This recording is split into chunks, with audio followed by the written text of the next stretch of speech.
जय श्री राम। प्रणाम श्रोतागण। श्री रामचरितमानस बाल कांड की चौपाई 352।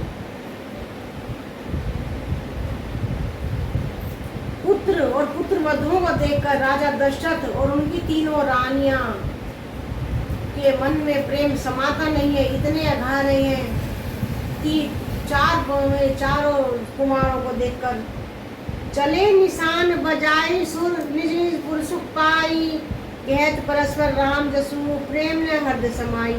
नगाड़े बजाकर परम सुख प्राप्त करके अपने अपने लोकों को चले। वे एक दूसरे से श्री राम जी का यश कहते जाते हैं, हृदय में प्रेम समाता नहीं है। हर देवतागण जो थे, जो सभी पधारे थे विवाह में, वे सभी अपने अपने लोक को चले गए, लेकिन हृदय में उनके श्री राम का यश है। सब विधि सभई समाधि नर नाहू, रा हृदय भरी पूरी उछाऊ। जहर निवासू तहाँ पे उधारे, सहित बटुंजी कोर निहारे।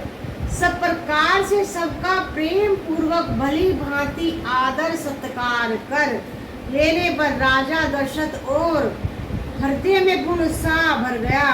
जहाँ निवास था, यानी जहाँ रानियों का निवास था, वहाँ में पधारे और बहुओं समेत उन्होंने कुमारों को देखा। वे निवास में है जहाँ पर रानियाँ निवास करती थी, और वहाँ पर उन्होंने राजा दशरथ ने चारों में कुमारों को उनकी बहुओं को देखा। लिए गोद करी मोद समेता, को कही सकई भयो सुख जेता। वधु सम प्रेम गोद बैठारी, बार बार ये हर्ष दुलारी। राजा ने आनंद सहित पुत्रों को गोद में ले लिया। उस समय राजा को जितना सुख हुआ उसे कौन कह सकता है। फिर पुत्र वधुओं को प्रेम सहित गोदी में बैठाकर बार बार हृदय में हर्षित होकर उन्होंने उनका लाड़ चाव किया, यानी पुत्र और पुत्र वधुओं को अपनी गोद में बैठाकर उन्हें बहुत ही प्यार किया। देखी समाजु मुदित रनिवासु, सबके उर आनंद कियो बासु। कहे भूप जिमि भव विवाहु, सुनि सुनि हर्षु होत सब काहू। यह समाज देखकर रनिवास प्रसन्न हो गया, उसके हृदय में आनंद ने निवास कर लिया। तब राजा ने जिस तरह विवाह हुआ था वह सब कहा। उसे सुन सुनकर सब किसी को हर्ष होता है, यानी उस समय उत्सव देखकर जो रानियां थी वे बड़ी प्रसन्न थी। तब रानियों को राजा दशरथ जी ने जनकपुरी के विवाह का सारा वृतांत कह सुनाया, जिसे सुन सुनकर रानियां बहुत ही प्रसन्न हो रही हैं।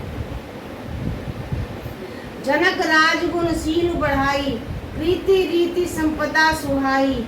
बहुविधि भूप बाट जिमि बरनी, रानी सब पर मुझ सुनि करनी।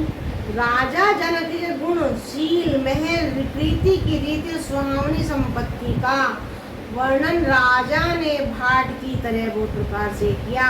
जनक जी की करनी सुनकर सब रानियां बहुत प्रसन्न हुई। राजा दशरथ ने जनक जी की इतनी व्याख्या, इतनी अच्छा वर्णन किया उनकी सेवा भाव का कि रानियां सुन सुनकर हृदय में उनके प्रेम समाता नहीं था। बोल सियावर रामचंद्र की जय। राम भजो रे